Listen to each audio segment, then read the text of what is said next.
Em menos de uma semana, o senador Eunício Oliveira apresentou na Comissão de Constituição e Justiça o relatório sobre a proposta que limita os gastos públicos. De acordo com a PEC 55, as despesas da União nos próximos 20 anos serão corrigidas pela inflação do período anterior.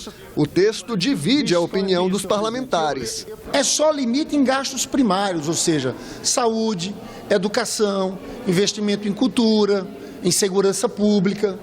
É a destruição do Estado Social brasileiro. Foi por causa da irresponsabilidade fiscal que o governo foi afastado do poder. E não pode o governo atual cometer os mesmos erros. O texto prevê uma regra de transição para as áreas sociais.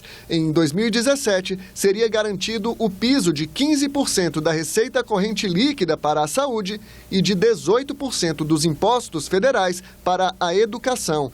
Mas, a partir de 2018, esse piso também seria corrigido pela inflação do ano anterior.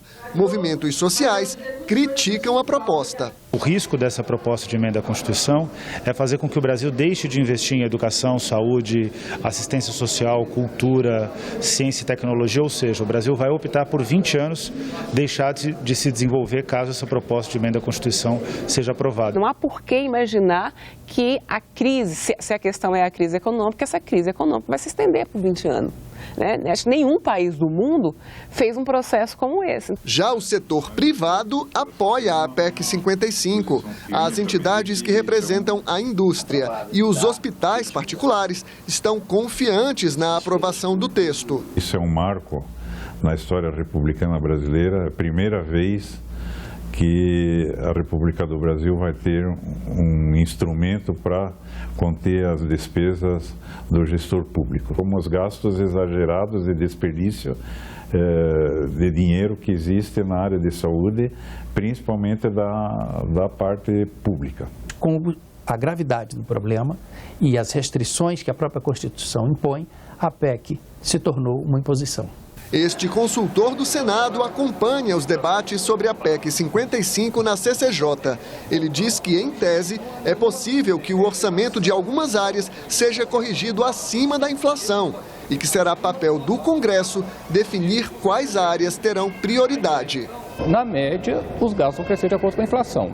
Eventualmente, uma ou outra rubrica pode crescer mais, mas essa crescer mais vai ter que ser compensada por alguma rubrica que cresça abaixo da inflação. Este outro consultor do Senado publicou um artigo sobre a PEC 55. Para ele, a proposta é inconstitucional porque ameaça direitos fundamentais do cidadão. Porque aí há uma mitigação do direito social à educação, saúde e assistência social, mitigação essa em direitos que dizem com a dignidade da pessoa. Então não é legítimo, não é justo, não é razoável que os segmentos mais afetados sejam aqueles que precisam de saúde pública, de educação pública, que sejam remunerados por salário mínimo, que tenham os benefícios previdenciários corrigidos pelo salário mínimo. A PEC 55 só vale para as chamadas despesas primárias. Ficam fora do teto os repasses da União para estados e municípios, o dinheiro para atender calamidades públicas e o orçamento das eleições. O governo também fica livre para pagar os juros da dívida pública, sem limite de gastos. Então, para as áreas sociais, teto, congelamento, redução drástica de recursos. Para os juros, não tem teto nenhum, pelo contrário. É uma falácia essa a acusação de alguns setores da oposição ao governo Temer de que trata-se de uma proposta que vai retirar recursos da educação e da saúde. Para a oposição, o assunto é tão importante que a população deveria dar a palavra final sobre a PEC 55. A senadora Gleice Hoffmann apresentou uma emenda propondo um referendo, caso o texto seja aprovado. Nós vamos estar gastando em 2036 menos do que nós gastávamos em 2004, com uma população maior, com demanda maior da população. É assim o que gasta hoje Bangladesh, é o que gastam os países infinitamente pobres. O relator rejeitou a emenda.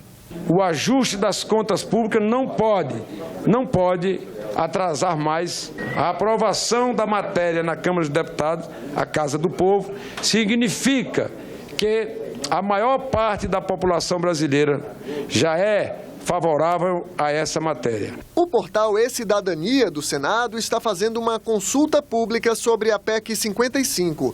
Até esta sexta-feira, 361 mil pessoas haviam se manifestado sobre o limite de gastos. Mais de 338 mil são contra a proposta.